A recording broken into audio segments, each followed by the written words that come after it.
আমরা সবাই সুখী হতে চাই, কেউ কষ্টে থাকতে চাই না, কারণ মানুষ সুখের কাঙ্গাল, সবাই সুখের প্রত্যাশী। সুখে থাকা, শান্তিতে থাকা, ভালো থাকার ব্যাপারটা এটা মানুষের একটা সার্বজনীন লক্ষ্য বা উদ্দেশ্য। এক্ষেত্রে ধনী গরিব, রাজা প্রজা, ছোট বড়, নারী পুরুষ সবাই সমান। সবাই আমরা সুখী হতে চাই, শান্তিতে থাকতে চাই, কেউ কষ্টে থাকতে চাই না। যদিও আমাদের অনেক শিল্পীরা গান গান, আমি কষ্ট পেতে ভালোবাসি, তাই তোমার কাছে ছুটে আসি, বলে না? বলে না? গানে বলে, কিন্তু সেও জীবনে কষ্ট পেতে চায় না। কেউই কষ্ট পেতে চায় না।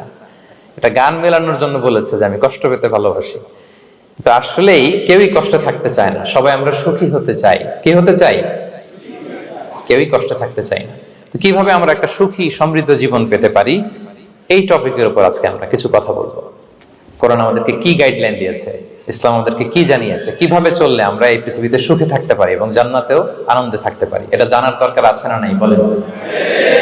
সুখ বিষয়টা এত জরুরি, এত গুরুত্বপূর্ণ যে ইউনাইটেড নেশনের জেনারেল অ্যাসেম্বলি প্রতি বছর মার্চের 20 তারিখে দ্য ইন্টারন্যাশনাল হ্যাপিনেস ডে হিসেবে ঘোষণা করেছে, মানে আন্তর্জাতিক সুখ দিবস।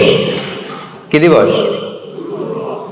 আন্তর্জাতিক সুখ দিবস হিসেবে ঘোষণা করেছে। এবং তারা একটা জরিপ করে যে পৃথিবীর কোন দেশের লোকেরা বেশি সুখী।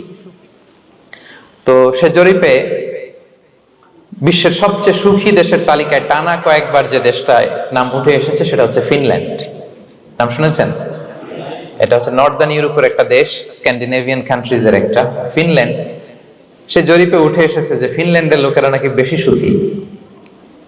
তো আজকে আমরা দেখবো কারণ কি, তাদের তো সুখের কারণ, এটা আমরা খুঁজে দেখবার চেষ্টা করব। ফিনল্যান্ডে একটা ইউনিভার্সিটি আছে, ইউনিভার্সিটি অফ হেলসিঙ্কির একজন রিসার্চার জেনিফার ডি পাওলা, সে 2টা কারণ উল্লেখ করেছে বেসিকলি, যে বারবার ফিনল্যান্ডের নাম উঠে আসছে কেন, কেন তারা সুখী। তো প্রথম যে কারণটি সে আইডেন্টিফাই করেছে সেটা হচ্ছে তাদের হেলদি লাইফস্টাইল। তারা হেলদি লাইফস্টাইলে অভ্যস্ত, প্রকৃতির সাথে তাদের নিবিড় একটা সান্নিধ্য আছে এবং সেই সাথে স্বাস্থ্যসম্মত তাদের কর্মজীবন। হেলদি লাইফস্টাইলের কারণে তারা হ্যাপি। তো আমি খুঁজে দেখলাম যে এখন ফিনল্যান্ডের লোকেরা হেলদি লাইফস্টাইলের কথা বলে, যেটা বিশ্ব ইসলাম 1500 বছর আগেই আমাদেরকে জানিয়ে গিয়েছে, ঠিক কিনা বলেন? আপনি যদি বিষ্ণু ইসলামের বায়োগ্রাফি একটু চেক করেন, দেখবেন যে কতটা অর্গানিক লাইফ বিষ্ণু ইসলাম লিড করেছেন। প্রকৃতির সাথে বিষ্ণু ইসলামের সম্পর্ক যে কতটা নিবিড় ছিল, আপনি শুনলে অবাক হবেন। ওনার শৈশবের দিকে যদি আমরা তাকাই, আমরা দেখবো যে তিনি মক্কায় জন্মেছেন ঠিকই, কিন্তু মক্কায় বড় হননি। বড় হয়েছেন বনু সাদে। জানেন আপনারা? হালিমাতু সাদিয়া দুধ পান করানোর জন্য মক্কা থেকে বিষ্ণু ইসলামকে সেই তায়েফ পেরিয়ে আরো 70-80 কিলো দূরে বনু সাদ, যেখানে ধুধু মরু প্রান্ত, সুবিশাল আকাশ, বিস্তীর্ণ জমিন, বড় বড় পাহাড়, এরকম একটা মরুপল্লীতে বিষ্ণু ইসলামের শৈশব কেটেছে। দেখেন প্রকৃতির সাথে বিষ্ণু ইসলামের জীবনের কতটা নিবিড় সান্নিধ্য ছিল, কতটা সুনিবিড় সম্পর্ক ছিল। এরপর সেখান থেকে যখন চলে আসলেন, he started his career as a shepherd, রাখাল হিসেবে ক্যারিয়ার শুরু করলেন। পাহাড়ি উপত্যকা মাড়িয়ে তিনি ছাগল চড়াতেন, মেষ চড়াতেন। পৃথিবীর সব নবীরা ছাগল চড়িয়েছেন। মরুভূমির রুক্ষ পরিবেশ মাড়িয়ে মরু ঝড় সাইমুনকে মোকাবেলা করে তিনি কাফেলা নিয়ে এদিক থেকে ওইদিকে যেতেন। 27টা যুদ্ধে সরাসরি নেতৃত্ব দিয়েছেন। আল্লাহু আকবার। পাহাড়ে উঠতেন, মরুদ্যানে হাঁটতেন, খেজুরের বাগানে ঘুরতেন, তৃষ্ণা লাগলে কুয়া থেকে পানি তুলে খেতেন। এর চেয়ে অর্গানিক লাইফ আর হতে পারে ভাই? আওয়াজ করে বলেন, হতে পারে? ইভেন যেখানে ঘরের ভেতরে ঘুমাতেন, ঘরটাও ছিল খেজুর পাতার ছাউনি দিয়ে, খেজুরের পাতা, ডাল, ছোবড়া, এগুলো দিয়ে বালিশ, তোশক, জাজিম বানিয়ে শুতেন। আর সবসময় অর্গানিক খাবার খেতেন। তাহলে ফিনল্যান্ডের লোকেরা সবচেয়ে বেশি সুখী তাদের হেলদি লাইফস্টাইলের কারণে, প্রকৃতির সাথে নিবিড় সম্পর্ক। কিন্তু বিষ্ণু ইসলাম এই ঘটনা ঘটার 1500 বছর আগেই জানিয়ে গিয়েছেন যে হেলদি লাইফস্টাইলের কোনো বিকল্প নেই। পুরো লাইফটাই ছিল ওনার হেলদি, অর্গানিক। সুবহানাল্লাহ।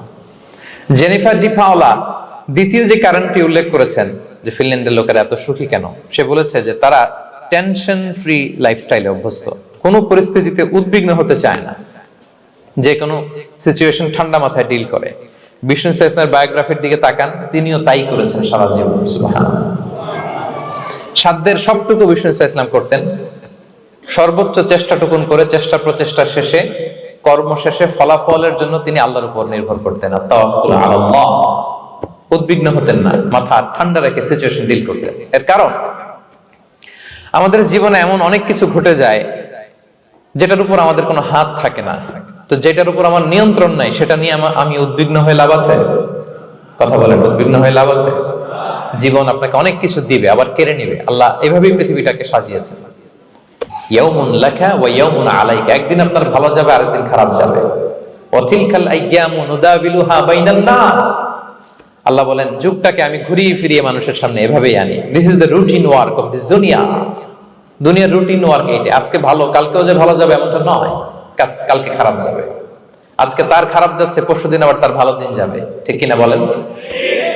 অন্য এক সূরায় আল্লাহ তাআলা বলেছেন ফাইন্না মাআল উসরি ইউসরা, নিশ্চয়ই কষ্টের সাথে আছে স্বস্তি। আজীবন মানুষ কষ্টে থাকে না, দুঃখের পরে থাকে সুখ। দুঃখের পরে কি থাকে? সুখ থাকে। এজন্য উদ্বিগ্ন হওয়া যাবে না। বিষ্ণু ইসলামের জীবনী থেকেও আমরা এটাই শিখি, উদ্বিগ্ন হওয়া যাবে না। তিনি বলতেন ওয়া'লাম আন্নামা আসাবাকা লাম ইয়াকুন লিয়ুখতিআক ওয়া মা আখতাআকা লাম ইয়াকুন লিয়ুসিবাক রুফিআতিল আকলাম ওয়া জাফফাতিস সুহুফ। ওনার কাজিন আব্দুল্লাহকে ডেকে বললেন, আব্দুল্লাহ, যেটা তুমি পাওয়ার সেটা তুমিই পাবা, কোনোদিন মিস হবে না। এটা তোমার, যেটা তোমার হওয়ার কথা ছিল এটা তুমি পাবাই, এটা মিস হবে না।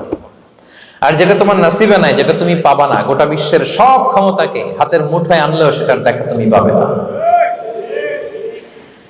তো এজন্য উদ্বিগ্ন হয়ে লাভ আছে বলেন? না। আমরা আমাদের সর্বোচ্চ চেষ্টাটুকুন করব, তারপর ফলাফলের জন্য আমরা ভরসা রাখবো, নির্ভর করব একজন সত্তার উপর। আওয়াজ করে বলেন তো, তিনি কে? আমরা আল্লাহর উপর ভরসা রাখবো। তাহলে ফিনল্যান্ডের লোকেরা এই যে হ্যাপি হয়ে খুব বেশি খুশি, এত বেশি খুশি হওয়ার কিছু নাই। এগুলো আগে থেকে আমরা জানি, কি বলেন? জানি না আমরা?